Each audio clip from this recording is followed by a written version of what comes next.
Pada tahun 1857, seorang maestro seni asal Jawa, Raden Saleh, menciptakan sebuah mahakarya yang tidak hanya memukau secara visual, tapi juga menyuarakan perlawanan terhadap penjajahan. Lukisan penangkapan Pangeran Diponegoro menjadi simbol perlawanan halus terhadap kolonialisme Belanda. Lantas, apa makna dibalik dari lukisan tersebut? Mari kita bahas.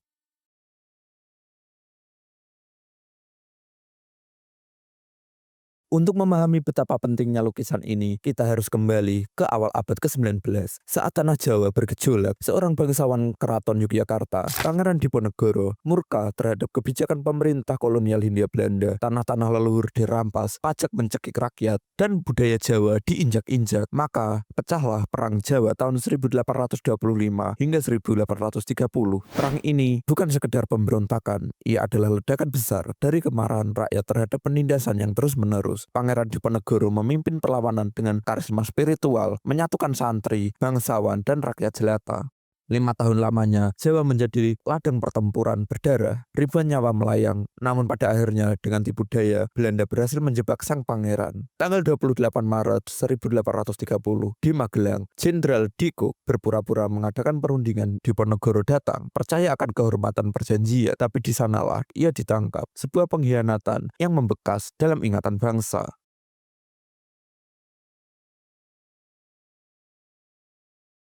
Beberapa tahun setelah peristiwa itu, seorang pelukis Belanda, Nicolaas Penneman, membuat lukisan yang menggambarkan penangkapan Diponegoro. Dalam lukisan itu, sang pangeran tampak pasrah, tunduk, dengan tatapan datar. Para perwira Belanda berdiri gagah, seolah penuh wibawa. Ini adalah narasi penjajah bahwa Diponegoro takluk, bahwa kolonialisme menang dengan martabat. Namun 27 tahun setelah penangkapan itu, Raden Saleh, seorang pelukis pribumi lahir dari keluarga bangsawan Jawa yang sempat belajar di Eropa, memberikan versi tandingannya. Ia melukis ulang momen ikonik itu, tapi bukan dengan nuansa tunduk. Ia melukisnya dengan kemarahan, dengan semangat perlawanan, dengan harga diri yang tak runtuh oleh borgol besi.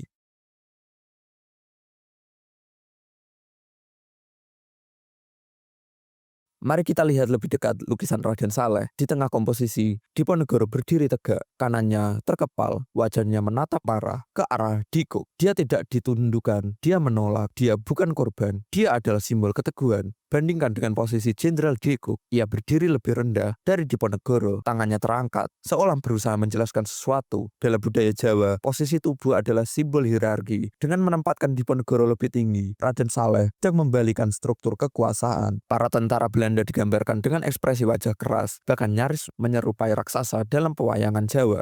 Makhluk antagonis, rakus, dan kejam. Tubuh mereka besar, kepala mereka tampak aneh. Proporsinya ini bukan sekedar teknik artistik, ini sindiran halus bahwa para penjajah bukanlah pahlawan melainkan musuh rakyat. Bahkan gaya berpakaian Diponegoro dan para pengikutnya sengaja digambarkan lebih halus dan anggun. Mereka tampak sebagai kaum terhormat dibandingkan wajah kasar dan agresif serdadu kolonial.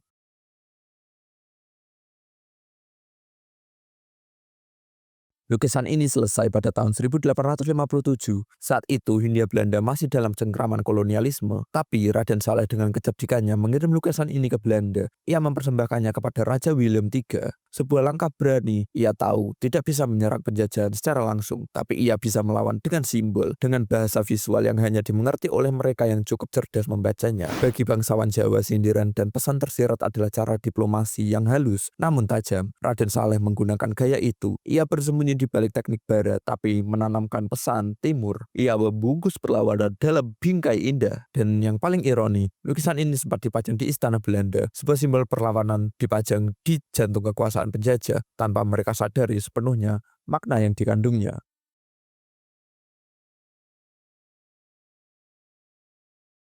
Raden Saleh bukan sekedar pelukis, ia adalah intelektual, bangsawan, dan bisa dibilang sebagai salah satu nasionalis awal Indonesia. Ia menempuh pendidikan seni di Eropa selama lebih dari 20 tahun. Ia menyerap teknik romantisme, realisme, hingga orientalisme, lalu mengolahnya dengan identitas Jawa. Ia bergaul dengan kalangan istana, baik di Eropa maupun di Hindia, tapi hatinya tetap untuk rakyat dan bangsanya. Ia memilih untuk tidak menjadi alat penjajah, ia menjadi suara yang menyamar dalam seni. Melalui lukisan ini, ia menyuarakan bahwa penindasan tidak bisa diterima, bahwa martabat tidak bisa dirampas. Ia memberi pesan kepada generasi penerus, jangan percaya narasi penjajah, buatlah narasi sendiri, bangunlah sejarah dari sisi kita.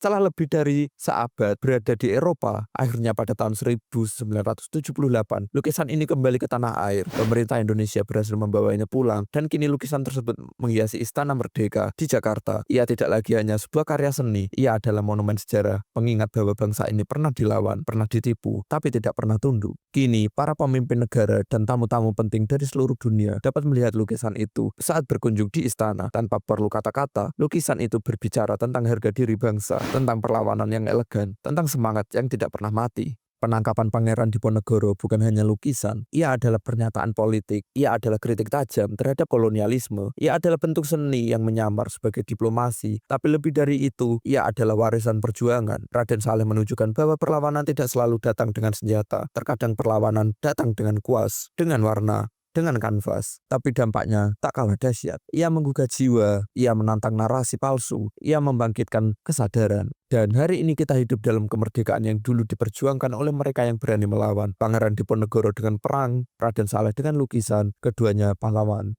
keduanya perintis, dan keduanya masih berbicara kepada kita lewat sejarah dan seni yang tak pernah mati. Dan demikian video kali ini, jangan lupa untuk like dan subscribe, dan sampai jumpa di video selanjutnya.